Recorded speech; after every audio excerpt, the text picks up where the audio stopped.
Sí, más o menos. Bueno, yo no voy a usar términos astrológicos, pero si llegara a irme en tecnicismo, que creo que no, me lo hacen saber a viva voz. Tarjeta blanca. Tarjeta. Dese la vuelta y apuntamos el número. Bueno, la idea era un poquito desarrollar algo de lo que vengo a desarrollar en el Congreso de Mallorca, que era, bueno, la idea era desarrollar algunos apuntes acerca de la nueva astrología, si es que hubiera nueva astrología.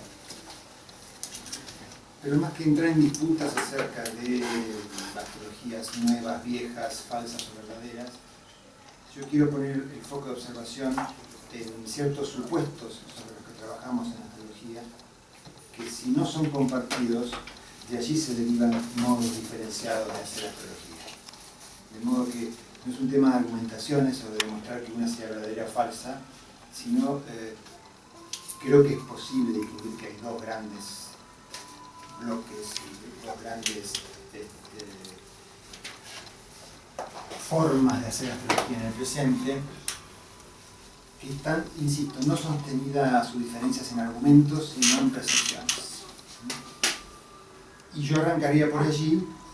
Mi idea es que podamos tener tiempos de dialogar, que esto no sea una disertación académica, no soy un académico. Y mi intención es compartir, ya que son percepciones, compartir percepciones y sobre todo las dudas. No dan nada por supuesto, sino que a cada cosa que yo vaya diciendo, si realmente no es compartido o se presenta alguna objeción, que no tenga ningún pudor de presentarlas. De un modo amoroso, soy sensible, pero presentarlas al fin. A mi modo de entender, la astrología se basa en los principios herméticos, o podríamos decir una base contundente para hacer astrología es tomar en cuenta los principios de la filosofía hermética. No vamos a desarrollar aquí los principios, pero hay uno fundamental que creo que es, hay dos fundamentales que creo que definen mucho estas dos direcciones de astrología presentes.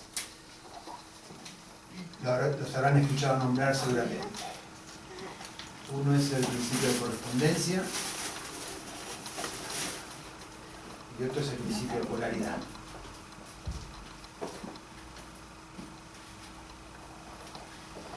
El principio de correspondencia es aquella vieja fórmula que habrán escuchado muchas veces: como es arriba, es abajo. El orden del macrocosmos se corresponde, guarda relación con el orden del microcosmos. El cielo y el suceder humano tienen una libertad. El orden cósmico refleja el potencial de orden en la vida humana. Más o menos esto dice el principio de correspondencia. El segundo principio, el de polaridad, dice que todo tiene dos polos. Todo tiene su par de opuestos y que esos polos están relacionados. Todos los extremos se tocan, dice el principio de correspondencia, y toda verdad es una semiverdad. Bien. El principio de correspondencia fundamentalmente nos obliga a cuestionar el supuesto adentro-afuera. El supuesto de que el mundo exterior sea algo distinto por naturaleza del mundo interior. Y yo creo que según cómo se interpreta y cómo se significa este principio, se generan dos astrologías. Quiero decir, la astrología más predictiva o tradicional, no quiero usar rótulos que irriten, pero digamos, la astrología que ve el destino como algo que gracias a la carta natal o a la sabiduría del astrólogo puede evitarse, conducirse, favorecer que ocurra lo que quiero y evitar que ocurra lo que no quiero. Es una astrología que, aunque tenga muy buena intención, marca una diferencia, una frontera entre el afuera y el adentro. Y se propone que el yo, la identidad personal, la imagen que tengo de mí mismo, lo que yo creo ser, pueda, gracias a la astrología, conquistar el destino. Lograr que el destino coincida con lo que yo quiero. Muy buena intención, ¿eh? Desde el punto de vista que yo voy a proponerles, esa mirada es una distorsión del principio de correspondencia. Porque el principio de correspondencia en su profundidad diría que el destino, aquello que me ocurre, tiene que ver conmigo, revela aquello que profundamente soy.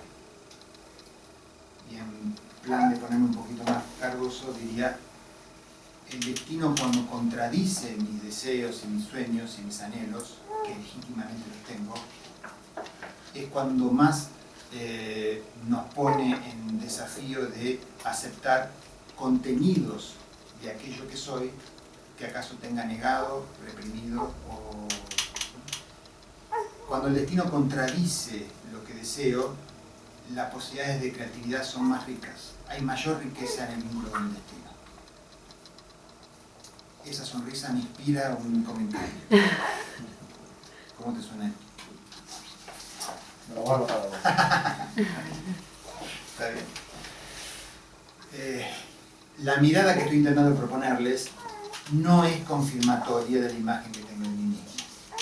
La carta natal no vendría a confirmar que yo soy lo que creo ser, sino que nos vendría a informar que yo soy también aquello que se presenta en mi vida oponiéndose a lo que quiero y creo ser. El destino allí me obliga a transformarme, me obliga a, para entrar en orden, cuestionar profundamente la imagen que tengo de mí mismo. Pero fundamentalmente lo que quiero poner en observación es que la correspondencia de orden celeste y terrestre nos está sugiriendo que no hay en verdad una línea divisoria entre lo que parece externo y lo que parece interno, sino que esa línea divisoria en un punto es ilusoria, ¿eh? Y el desafío de transformación personal, el viaje de la conciencia, en gran medida tiene que ver con reconocerme en aquello que me ocurre, antes que en lo que yo creo ser. Y del mismo modo el principio de polaridad. Nosotros aceptamos el principio de polaridad, que todo tenga un par de polos, que todo se manifieste de un modo bipolar,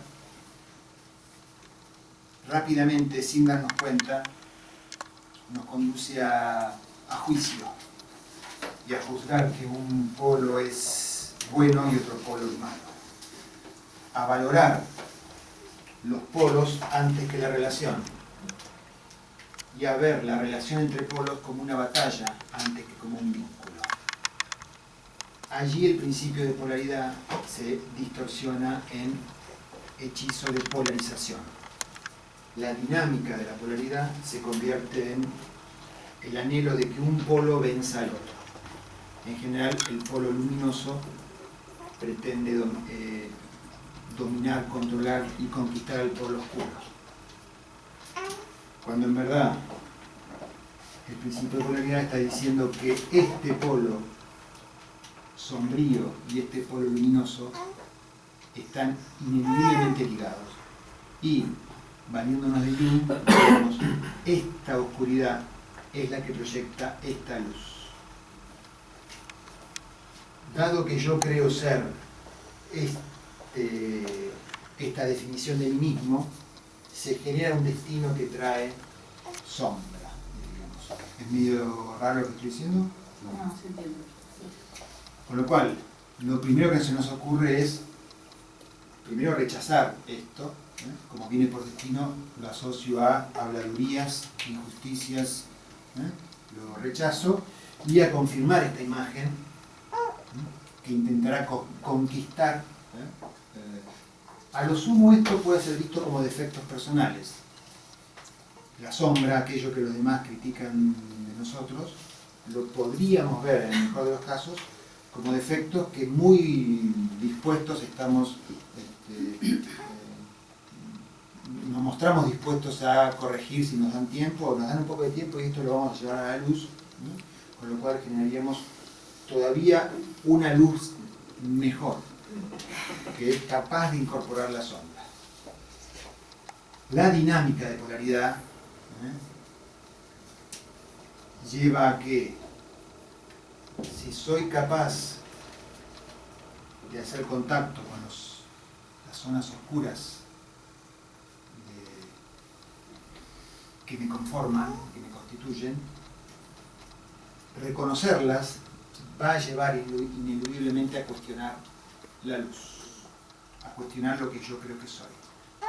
No se puede incorporar sombra sin morir a la imagen que tengo de mí mismo. Y uso esta palabra si profeso, porque esto en el zodíaco sería la aventura de Leo llegando a Escorpio, tomando el zodíaco como un patrón de desarrollo de la conciencia. El momento leonino es necesariamente el momento en que tiene que desarrollarse una imagen de nosotros mismos, un centro de identidad. Que no ocurriera sería patológico. Sin embargo, el zodíaco no termina aquí. Es más, ni siquiera llegó a la mitad del viaje. Con lo cual, la imagen que tenemos de nosotros mismos ocupa un tercio, es capaz de contener un tercio del potencial del viaje de la conciencia. Una vez que descubrimos que estamos vinculados, Libra, que con muy buena intención creemos que en verdad es un encuentro complementario y que en absoluto va a cuestionar a quién soy, luego el Libra lleva a Escorpio. Es decir, el mundo vincular va a traer aquello que no vemos de nosotros mismos, aspectos negativos, que se van a presentar como reproches, acusaciones o simplemente como hechos no confirmatorios de nuestra imagen. Lo primero que se nos ocurre es, en Escorpio, mejor dicho, lo primero que se le ocurre a este tipo que se armó aquí, a este caballero o señora que se armó aquí, es controlar el conflicto vincular para imponer y lograr prevalecer con sus intenciones, con sus deseos y con sus propósitos. Sin embargo, Escorpio, antes que control, Escorpio es muerte y transformación. Escorpio es la transformación de Leo. Escorpio es la muerte de la imagen que tengo de mí mismo. Y esto lo traen los vínculos. En el espejo vivo en el hechizo y en el encanto leonino, mirándome en el espejo. Cuando me abro al mundo vincular, cuando me vinculo con otros, necesariamente, naturalmente, va a traer información que no nos va a confirmar. Y eso nos va a exigir transformarnos. Si esta dinámica es aceptada, porque tampoco termina en Escorpio el zodíaco, o sea que no es que allí terminará todo. Si confiamos en esa muerte, si confiamos en cuestionar profundamente la imagen que tenemos de nosotros mismos, surgirá una sensación de abundancia y expansión de la conciencia. En verdad, esa muerte son buenas noticias. Esa transformación trae expansión, pero no puede evitar el necesario dolor. En Escorpio habrá resistencia, habrá la resistencia a transformarse. Una astrología que no contenga esta forma de significar el viaje de Escorpio a Escorpio, perdón, de Leo a Escorpio, estará muy al servicio del personaje leonino. Y allí el astrólogo le aportará información al personaje leonino para que se salga con la suya, para que logre evitar transformarse, que sería en concreto evitar los tránsitos de Saturno, que sabemos que es maléfico, favorecer los tránsitos de Júpiter, que sabemos que es benéfico, etcétera, etcétera, etcétera. Sin embargo, aún con esas buenas intenciones, ese astrólogo estaría impidiéndole, nos estaría impidiendo transformarnos hacia una forma de conciencia expandida. Quizás aporte algún logro a corto plazo, pero a largo plazo seguirá revelándose en nuestra vida el sufrimiento. ¿Por qué? Y esto lo pongo en observación.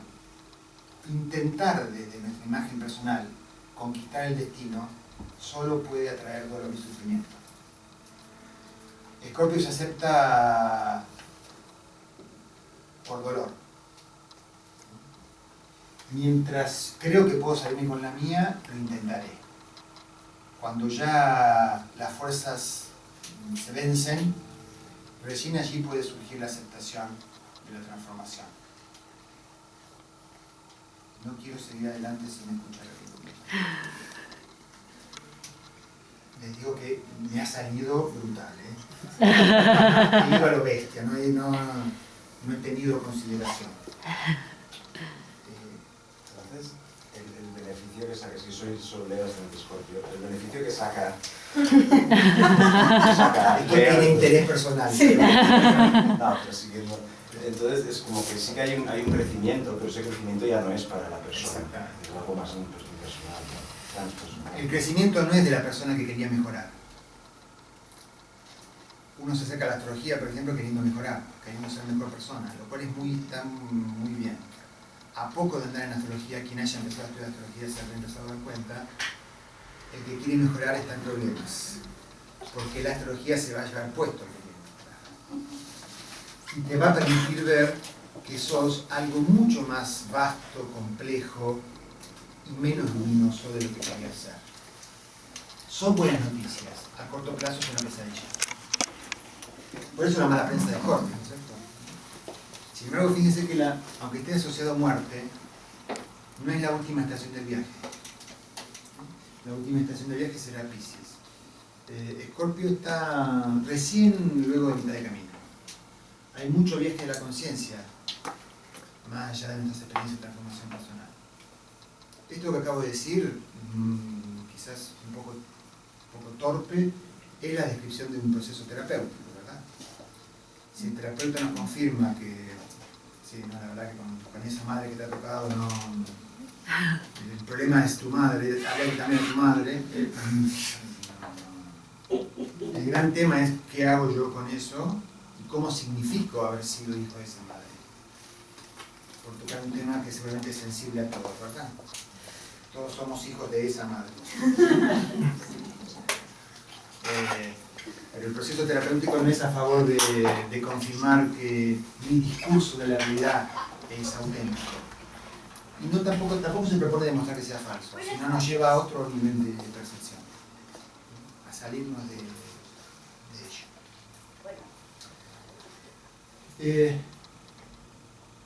Bien, el hechizo de la polarización tiene una prensa y una publicidad y un éxito a corto plazo notable. Dividiendo, generando fronteras, se ganan amigos, pareja, elecciones. Todavía es algo un tanto esotérico esto que estamos diciendo, aunque yo creo que ya no tanto esotérico. Es mucho más sencillo trazar una frontera y dejar afuera de esa frontera lo que no deseamos de nosotros. Reconocernos en lo que nos produce dolor y lo que rechazamos requiere coraje espiritual. Todavía generamos chivos expiatorios. Bien. Así que esto es muy fácil decirlo, pero muy difícil vivirlo. Y no porque sea complejo, es muy simple, sino muy difícil vivirlo. Tenemos miedo a soltar la imagen que tenemos de nosotros. Creemos que si no somos eso, dejamos de ser. Y cuando hay miedo, hay repliegue sobre uno mismo y anhelo de control. El miedo, por definición, es lo opuesto a la confianza. Escorpio, como símbolo de la sexualidad, nos está recordando que en la sexualidad nos perdemos en otro, nos confundimos en otro para generar una nueva situación que es un vínculo. La nueva entidad es un vínculo, no es uno más uno. El vínculo tiene un valor agregado, ese valor agregado es Escorpio, que no es la suma de las partes, sino que son ambas partes transformadas en un vínculo. ¿Complejo esto? Por eso son tan difíciles los trámites de divorcio, ¿verdad? Y las herencias. Cuando se quiere repartir 50 y 50, no da la cuenta. Si cada uno pone lo que cree que puso en el vínculo, da no 100, da 130 en la cuenta. Porque el valor agregado de Escorpio, el valor agregado del vínculo, ¿dónde está? Es muy difícil. Ni un abogado ni un escribano se le ha apropiado para determinarlo. ¿Quieres decir algo? No.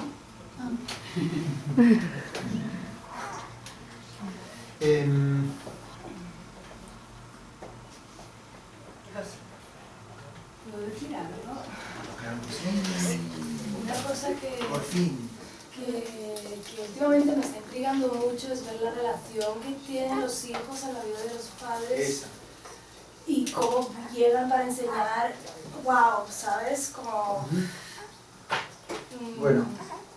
A veces no, pero mayoría de las veces que me he fijado en eso, he visto como el hijo tiene un signo más elevado en la red arcana. Ah, sí. No es siempre, claro. Pero... Bueno, astrológicamente no podría ocurrir que no fuera cierto que los hijos tienen que ver con los padres, ¿verdad? Ese era un punto que también presenté en el Congreso. Estamos muy acostumbrados a creer que somos la carta natal. Y la carta natal es una estructura fija y nos pasamos mucho tiempo analizando la carta natal y los aspectos de la carta y la posición de los planetas en la carta, etcétera, etcétera. Esta es una forma de hacer astrología. Tenemos que tener presente la necesidad de, antes que vernos como una estructura fija, vernos como una estructura cíclica. Quiero decir, la carta natal es un instante de un tránsito. Realmente somos mucho más tránsitos que algo fijo. Somos esa estructura pero en constante revelación. La idea de asumirnos como seres en revelación antes que como seres fijos y ya diseñados es todavía un salto cuántico para nosotros. Y unido a tu pregunta, esa carta de tránsito que es mi carta es también los tránsitos en la carta de mis padres. Somos tránsitos en la carta de nuestros padres. Nuestros hijos son tránsitos en nuestras propias cartas. Así como nosotros somos tránsitos de nuestros padres y nuestros padres de nuestros abuelos. Con lo cual, esta carta se va haciendo una cascada. Esto es muy lógico. Miren que en la carta natal está la casa del padre, la casa de la madre, de los amigos, de los hermanos. Un mismo hecho está ocurriendo en un montón de cartas. Fíjense que no tenemos muy asociado esa imagen, creemos que los hechos nos ocurren a nosotros. Entonces, si tenemos un hijo, lo buscamos en nuestra carta. Y ese hijo está en la carta por lo menos de otro o de otra. Y también está en la carta de nuestros padres, porque ese hijo es nieto de sus padres. Y en la carta de nuestros hermanos, porque ese hijo es sobrino de sus hermanos. Con lo cual, el mismo hecho está en una multiplicidad de cartas. En la práctica, y ya que hay astrólogos aquí, invito a que también avalen o presenten objeciones. Muchas veces buscamos un hecho significado por tránsitos en nuestra carta y no lo hallamos, y acaso lo veamos significado en la carta de nuestra pareja. Algo que me ocurre a mí está significativamente iluminado en la carta de mi pareja o de un hermano o de mis padres, y no en mi carta exclusiva, personal, etc. ¿Vemos eso a menudo? Con lo cual también otra línea narcisista para el personaje leonino. Lo que somos no es, el personaje leonino es el tipito ese que cree que llegó a la cumbre cuando recién está en la quinta estación de 12. Desde Leo creemos que somos individuos exclusivos, separados, por supuesto mejores. Toda la experiencia del zodíaco casi que está al servicio de que ese personaje leonino descubra que no es individuo, que es vínculo, que no es exclusivo, comparte con un montón, y no es mejor que otros. Adoramos estrellas de cine, líderes deportivos o líderes políticos y les proyectamos pura luz. Sentimos que son mejores, que son diferentes a todos. En un punto es verdad que lo son. Pero esa carga tiene mucho de la proyección de nuestra propia necesidad de sentir que podemos ser exclusivos, mejores, diferentes que los demás. Muy bien, no hay ningún problema, es legítimo querer hacer eso. Te espero en Escorpio, te veremos en Escorpio, y tomemos nota de que eso es muy poco inclusivo. Esa actitud frente al viaje de la conciencia es muy replegada sobre un centro narcisista, y si es muy poco inclusivo, es muy poco amoroso. En general, el yo, el ego, tiene muy poca capacidad de amor. Solo se complementa con aquello que lo confirma.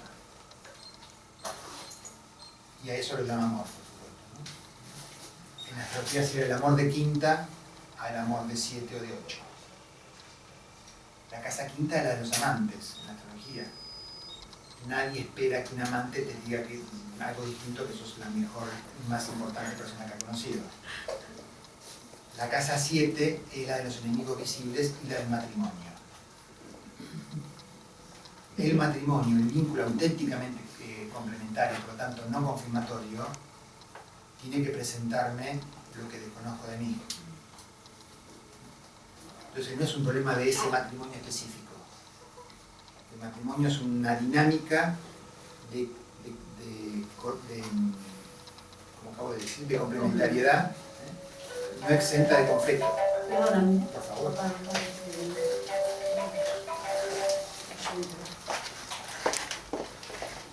En general nos gustan mucho más las relaciones de quinta que las relaciones de 8. Las de quinta, y ya saben lo que pasa cuando el amante convence al otro de separarse y se casa con el amante. Cuando los amantes se transforman en matrimonio, se pierde la pasión. Esto es un clásico, no solamente del cine, sino de la vida. Cuando quinta se convierte en 7, hay un desencantamiento.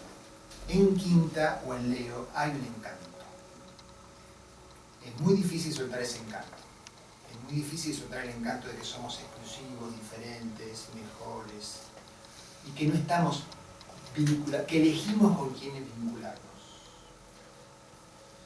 Por eso para la astrología los vínculos no son solamente los vínculos que elegimos, sino fundamentalmente los vínculos que parecen ser azarosos.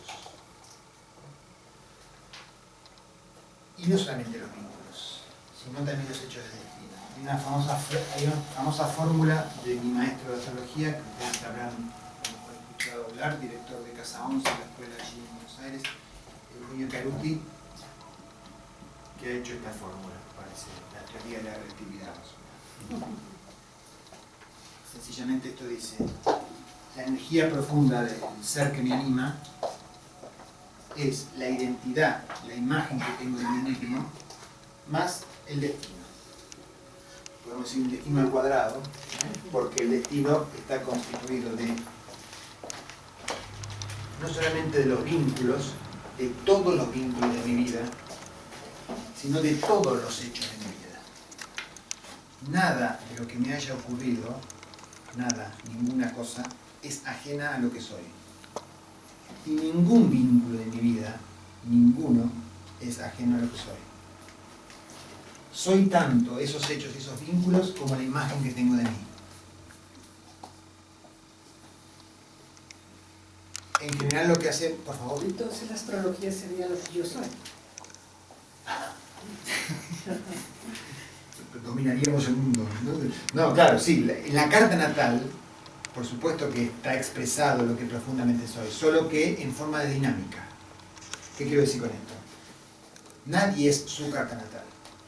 No. Porque si uno es Sol en Leo, ascendente en Escorpio, ya que te has expuesto, hay una imagen leonina luminosa y radiante.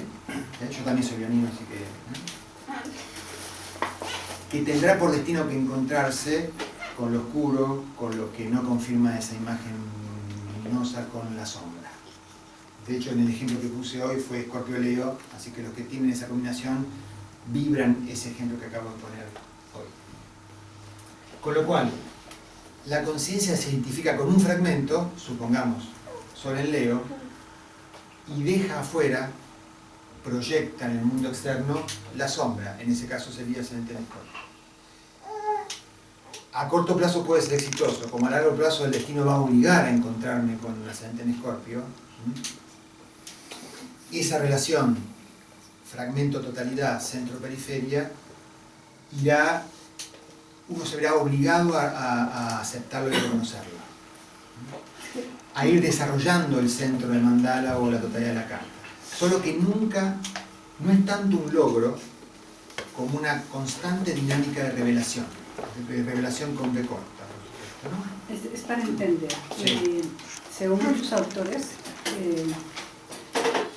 lo que ocurre ya está marcado en la carta. Entonces, para poder entender, ¿sí? Si somos unos tránsitos, que yo lo creo también, entonces, ¿qué me estás diciendo? Que la imagen que me estoy haciendo en este momento es como si mi carta está en un movimiento dijiste, dentro de cartas de otras personas, pero al mismo tiempo como que un movimiento del cosmos o cosas así para que pueda, claro, si todo está marcado ahí. Todo está marcado en la carta natal de un modo simbólico, no de un modo literal. Otro apunte para darle contenido a estas dos grandes astrologías. Habrá una astrología muy excitada en poder determinar el hecho concreto que está indicado en la carta natal. A eso lo llamamos astrología predictiva, y no soy peyorativo con esta palabra, pero invierte mucha energía en poder determinar que tal aspecto significa tal acontecimiento y no otro. Desde mi punto de vista, eso es reducir el potencial simbólico, el potencial resonante de los símbolos astrológicos a una sola de sus expresiones. A posteriori, nosotros decimos con el diario del lunes, el hecho que vivimos está claramente indicado en nuestra carta natal y se corresponde con un tránsito. A priori, poder determinar que ese tránsito iba a tener que ver con ese hecho y no con otro, es muy difícil de... Es más, es una ocurrencia que yo no practico directamente. Y en lo concreto, en la práctica astrológica, se trata de describir climas. Sabemos que en el hemisferio norte, en junio empieza el calor. Si eso va a ser que te deshidrates y termines internada o que disfrutes de las playas, en principio no estaría... Quizás tendría un atisbo si tomo tu historia de vida y veo qué disposición tienes a disfrutar el verano. Ahí podría tener una anticipación de cómo podés vivir el mes de junio. Pero ahí ya tengo que conocer tu historia. Describiendo climas no puedo saber cómo será vivido ese clima. Sí sé que va a ser calor. Se acerca un tránsito a Saturno, es un momento para ponerse responsable, para ponerse serio y para realizar, para ponerse ejecutivo y realizador. Si eso será vivido como presión o será vivido como oportunidad por la persona, yo no puedo saberlo. Quizás si conozco la historia de la persona, sí podría anticipar que se acercan tiempos difíciles. Supongamos a alguien que es un poco vago y que tira responsabilidad a los demás y que vive de otros, los tiempos de responsabilidad van a ser tiempos de desafíos severos. Pero no porque el símbolo ya lo diga. El símbolo astrológico, como cualquier otro símbolo, da tanta información como la sensibilidad de quien lo interpreta sea capaz de poner en juego. Lo que dice el símbolo depende de la sensibilidad de quien lo interpreta y no tanto del símbolo en sí mismo. Lo cual, el hecho de que no lo vea el que interpreta la carta no significa que no esté escrito. Está escrito. O sea, tenemos un amigo en Madrid, un muy buen astrólogo, que tuve una discusión con él en ese sentido, que creo que es un poco haber entendido lo que mencionabas justo al principio de tu charla. Él dice que para él la astrología es la ley. es la habilidad que tú estás mencionando ahora del astrólogo de saber ver o no. Por eso decía que es un acto de humildad para un buen astrólogo volver a revisar una vez ha pasado la hoja del lunes lo que no vio o lo que mal confundió. Y la discusión que vino entre él y yo, y es una pregunta que me he hecho a mí mismo como clave de vida y que aprovecho ahora para hacértela, en esa corriente de pensamiento actual que dice que nosotros somos generadores de nuestro futuro con el pensamiento, y yo lo creo, ¿cómo puede casar con el hecho de que la astrología, como dices tú, aunque no lo veas, está escrito? Debe de haber una magia que la liga a las dos cosas, yo estoy convencido, no la he descubierto todavía, porque si no sería demasiado claustrofóbico pensar que no voy a poder escapar a mi destino, siempre y cuando yo soy el generador de mi destino, y mi destino es lo que me va a ayudar a... Sería co-creador de ese destino. En verdad, yo estoy de acuerdo 50% con lo que acabas de decir. Quiero decir, es cierto que uno co-crea su destino. Siempre es un ejemplo brutal, pero si uno fuma 4 paquetes de cigarrillos por día, es posible que genere un cáncer. Pero hay veces que no fumas 4 cigarrillos por día, sos naturista estricto y el cáncer se genera igual. Con lo cual, hay una lógica de destino que se corresponde en causa y efecto. De acuerdo a cómo yo me posiciono, se corresponde un efecto. Pero al mismo tiempo estamos participando de un nivel de misterio. Hay intenciones en nuestra vida que están más allá de lo que podemos controlar y comprender. Hay intenciones que sí, en cierto plano podemos conducir y guiar nuestro proceso. Pero para ese otro nivel, usamos palabras que son demasiado grandes, ¿no? Pero yo las llamo las intenciones del alma. Las intenciones del alma muestran algo que la vida se propone con vos, no tanto que vos te puedas proponer con ella. Yo creo que es necesario proponerse cosas con la vida, si no es no jugar limpio, sabiendo que esos propósitos personales serán vehículos para otros propósitos, son como pista de despegue para otras intenciones y líneas de destino que nos dejarán sorprendidos. Y respecto a lo del astrólogo, a mí me place mucho cuando una carta me sorprende, cuando un tránsito de un consultante me sorprende en su creatividad, cuando me rindo ante la creatividad del universo. Jamás se me hubiera ocurrido que tal tránsito a tal planeta se manifestara en tal acontecimiento. En general, el guionista es mucho más genial que el imaginario o el prejuicio del astrólogo. Por eso cuando nos ponemos un poco fatalistas, estamos bloqueando la posibilidad de que se revele la creatividad del universo. Si lo dejamos sugerido, nos vamos a seguir sorprendiendo con la astrología. Y si uno se dedica a esto, la verdad es que sorprenderse lo mantiene vivo. Si todo fuera tal como lo suponíamos, yo ya me hubiera aburrido absolutamente. E incluso no solamente con los consultantes, con mi propia vida. Yo me siento a ver cómo me sorprende. Por supuesto me dispongo a aprovechar los tránsitos, aunque los astrólogos no miramos mucho nuestras cartas, y al mismo tiempo me sorprende la creatividad que tuvo el destino de ponerme en una situación que yo no hubiera imaginado. Ese concepto todavía es muy esotérico. Ahí he visto toda la colección de Alice Bailey en la librería. Alice Bailey decía que está el propósito de la personalidad, el propósito del alma, y la conciencia humana es un articulador entre ambas dimensiones. Entre nuestros propósitos personales, necesarios poner en juego estos propósitos. Y esta es una paradoja. Es necesario poner en juego nuestras intenciones, sabiendo que son vehículos para otras que se llevarán puestas a estas intenciones. Entonces tenemos que jugar un juego sabiendo que no nos vamos a salir con la nuestra. Más o menos responde a lo que acabáis de hablar. Exactamente. yo en el Congreso usé algunas definiciones.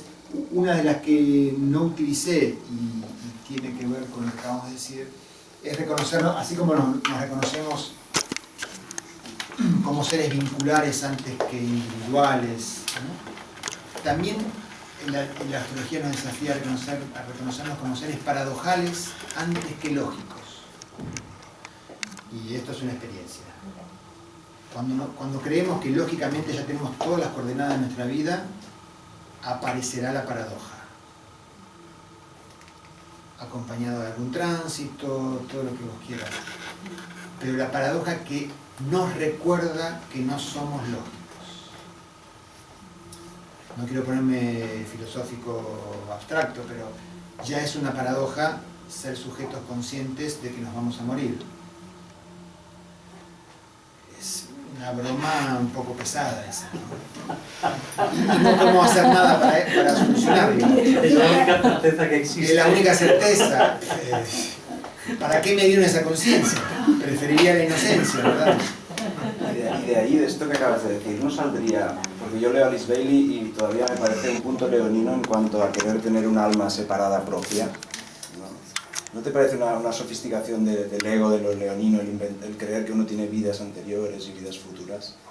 Yo creo que el ego puede interpretarlo, va a traducir eso como yo fui generalmente emperador o emperatriz en alguna otra vida pasada. Yo no creo, yo persona con lo del alma, pero no como un alma separada, ¿no? Como algo más no dual, ¿no? Como una gran, o sea, la reencarnación existe todo el rato. Nosotros estamos hablando como hay una inteligencia de la vida.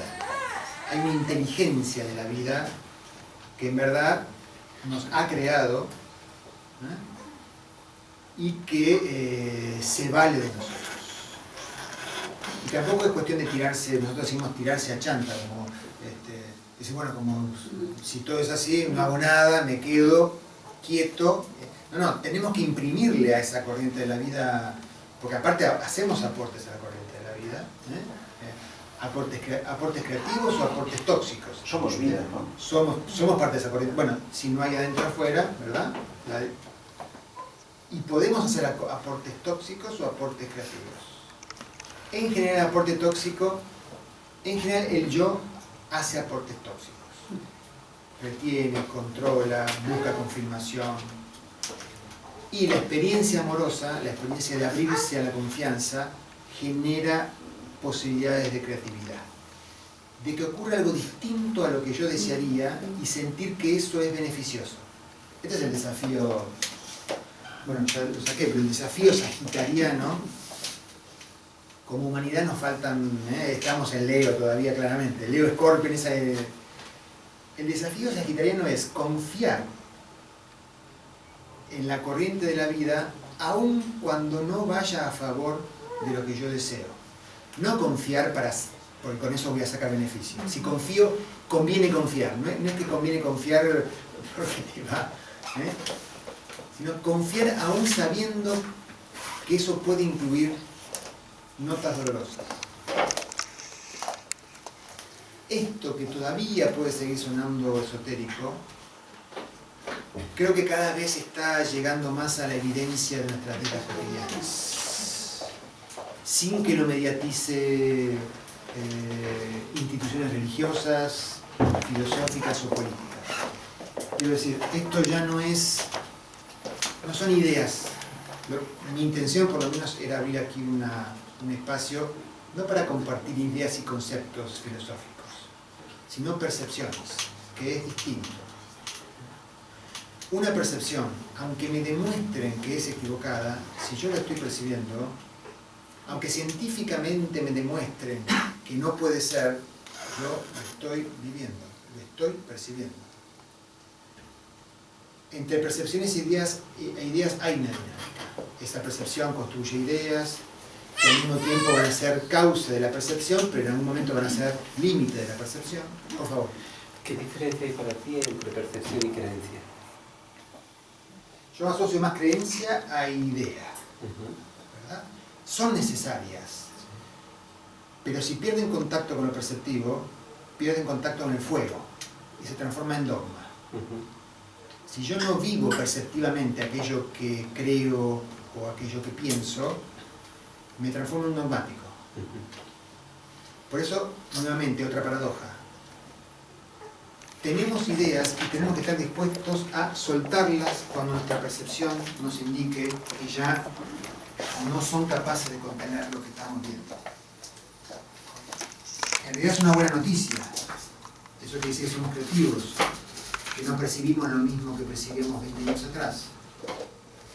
La mala noticia es que eso te va a exigir resignar ideas y creencias con las que has construido una posición en el mundo, te has casado, has encontrado prestigio, con lo cual tiene un costo soltar las creencias y las ideas. No es gratis, sino por algo resistimos tanto a soltar creencias e ideas. Hemos desarrollado identidad en ellas. Sin embargo, y yo creo que esto es una ley de destino inexorable, la sensibilidad perceptiva seguirá siendo estimulada y en algún momento desbordará nuestro sistema de creencias. Y generalmente aceptamos esas cosas por dolor.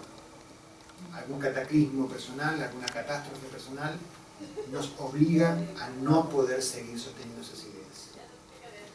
Hasta que el dolor nos golpea la puerta, no soltamos. Aunque ya lo estemos percibiendo. Por favor. Una pregunta. Yo no soy astróloga ni nada, pero el libre albedrío es muy pequeñito, ¿no? O sea, sí, podemos... Claro. En realidad, en este nivel de percepción, de debate que estamos teniendo, la polarización entre determinismo y libre albedrío, un poco que se diluye. Porque está, yendo a lo paradojal que hablábamos antes, Rudier, un astrólogo humanista del siglo pasado, creador de una corriente astrológica, etcétera, etcétera, tiene una frase paradojal, dice, uno es más libre cuanto más alineado esté con la estructura de lo que es, con la ley de lo que es. Con lo cual, entonces, cuanto más alineado estoy con la estructura, más libre soy. Hay una paradoja. O sea, con lo que es nuestro ser, digamos, con lo que hemos venido al propósito nuestro. Sí, o cuando tu percepción descubre qué es la realidad de tu vida, qué es la estructura de tu vida. Y ya no se pelea contra ella, no quiere ser otra cosa, no se rebela contra ella, tampoco la acepta amargamente, tampoco se somete a ella. Aceptar no es resignarse, no es justificar tampoco. Aceptar, si aceptar no es vital, no tiene vitalidad y pasión, no es aceptación. Es ni rebelión ni resignación, sino pararse firmemente sobre los propios pies en contacto con lo que voy intuyendo que es la estructura de lo que soy. Dicho sea de paso, la astrología es circular, no es lineal. Acá no es un tema de logros. No debo lograr conocerme a mí mismo. Es más, nunca voy a lograr conocerme a mí mismo. Sí, es un logro. La paradoja. Es circular. La paradoja de que cuando estoy llegando al final del zodíaco, estoy llegando al principio del zodíaco. Estoy comenzando de vuelta. Nosotros estamos muy condicionados por el paradigma lineal. Hemos nacido en un punto y nos dirigimos hacia otro punto, que ni lo nombremos porque es muy odioso. Y esto es lineal. Y lo que va quedando atrás en el transcurso de la vida va quedando atrás. En la mirada circular, el pasado está constantemente presente en nosotros. Y vuelve cíclicamente. Algún tránsito traerá algún contenido del pasado para activar un nuevo nivel de significado. El pasado no está atrás, desde la lógica circular. Otra cosa muy interesante de la lógica circular es que no hay posibilidad de evitarse. La lógica circular obliga a vincularse. Si yo estoy aquí y quiero evitar a otro que está aquí, en la lógica lineal me voy para otro lado. En la lógica circular, cuanto más me voy para otro lado, más me acerco. Sí, claro. Y esto ya es percepción planetaria. Quiero decir, estamos viendo una época del desarrollo de la humanidad en donde eludir al otro físicamente, geográficamente, cada vez es menos posible. Estamos obligados a vincularnos. El desarrollo tecnológico, el desarrollo demográfico, aquellas ocurrencias como de Hitler, que tenía la ocurrencia, ¿no? En algún momento se le ocurrió trasladar a todos los judíos a la isla de Madagascar, aislarlos. La ocurrencia de aislarnos cada vez es menos posible. Estamos obligados a vincularnos. Para el personaje leonino, esto que acabo de decir es una pesadilla. O, entonces tengo que lograr que todos me reconozcan. Pesadilla. La astrología diría, es más sencillo. Antes que reconocerte como individuo, reconocerte como vínculo. Si te reconoces como vínculo, no hay ningún conflicto. Es fácil, ¿no? Casi, no me cuesta nada decirlo. Sencillísimo. Sí. Esa es la paradoja. Sí, porque uno dice que es complejo, y en realidad no es complejo. Es muy simple, pero muy difícil. Decirlo. Y quiero proponerles que el foco de la dificultad está en esta ocurrencia leonina, de que somos seres individuales, lo cual fue en algún momento de la humanidad una conquista, mientras la humanidad estaba dominada por autoridades religiosas, políticas, hasta la Revolución Francesa, diríamos. El individuo era una conquista, ser un individuo fue una conquista de la humanidad. Duró 200 años, está durando 200 años, ya hoy por hoy ser individuo se muestra, la epopeya de ser individuo manifiesta la pesadilla de ser. ¿Y cómo podemos vincularnos sin someternos? Creo que será la temática de la era de Acuario, para lo cual tenemos 2100 y pico de años.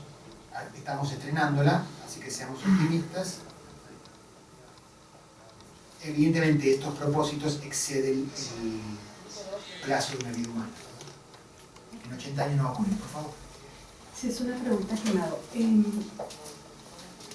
Digamos que hace 100 años la posición de la Tierra era una. Ahora parece ser, por lo que yo he comprendido, que también a medida que se va moviendo el cosmos, también se va moviendo la Tierra, los planetas y todo. Entonces, ¿hasta qué punto ahora son válidas esas tablas del ¿Efemérides? Sí. No, eso no. Ah, no porque está ahora. correcto. Mientras el 21 de marzo aquí sea primavera y el día dure lo mismo que la noche, estemos tranquilos. Cuando se altere eso, ahí está el problema. Para la astrología que estamos practicando, la lógica es esa. Es la misma de hace 100 años, entonces. No. El equinoccio de primavera empieza el 21 de marzo, ustedes, nosotros empezamos sobre otoño. La astrología tiene mucho más que ver con esa lógica. Hay otra astrología que considera, tienes razón, hay otra astrología que considera esos movimientos mucho más galácticos, ¿verdad? Yo soy absolutamente ignorante de ella, pero sé que la hay. Pero la que estamos hablando no está puesta en duda por esto que acabas de decir. Bueno, yo creo que la pregunta que he hecho ella da para pensar como que la astrología, los sistemas astrológicos que usualmente vimos, no son la realidad. O sea, la astrología que se practica, la sideral, la tropical, o la A o la B o la C, son sistemas que hemos inventado para no perdernos en la realidad. Con lo cual todo es una falacia en el fondo. Bueno, si es un invento, sí. Yo tengo la esperanza de que no sea un invento, sino que sea la percepción de cierta perspectiva. Desde cierta perspectiva se ve de este modo. Desde cierta perspectiva se percibe de ese modo. Ahora, de otra perspectiva se podría percibir de otro modo. Como una codificación. No la realidad, sino la percepción, la realidad. Cierta representación del cosmos, desde cierta perspectiva que traza 12 sectores iguales en el cielo a partir del equinoccio de primavera. Y allí dice que empieza el zodíaco.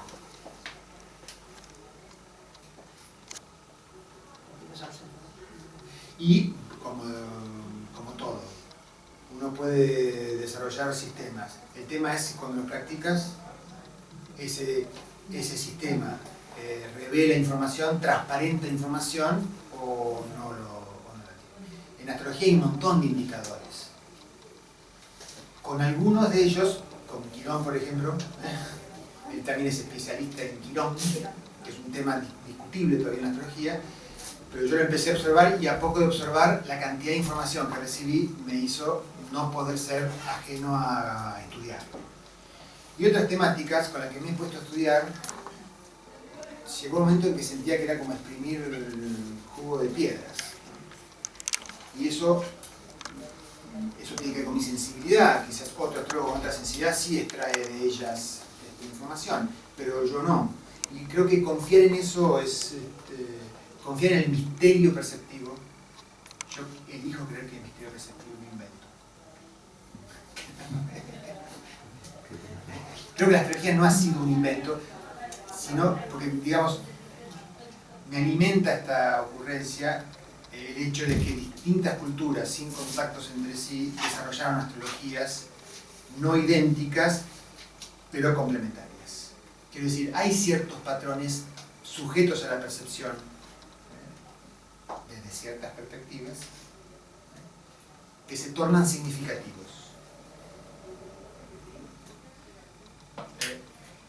La asociación más natural es con las estaciones del año. Un poco en eso está basado, ante la duda, asociarlo a ello, ¿verdad? Hay una cualidad del verano, una cualidad del invierno, una cualidad...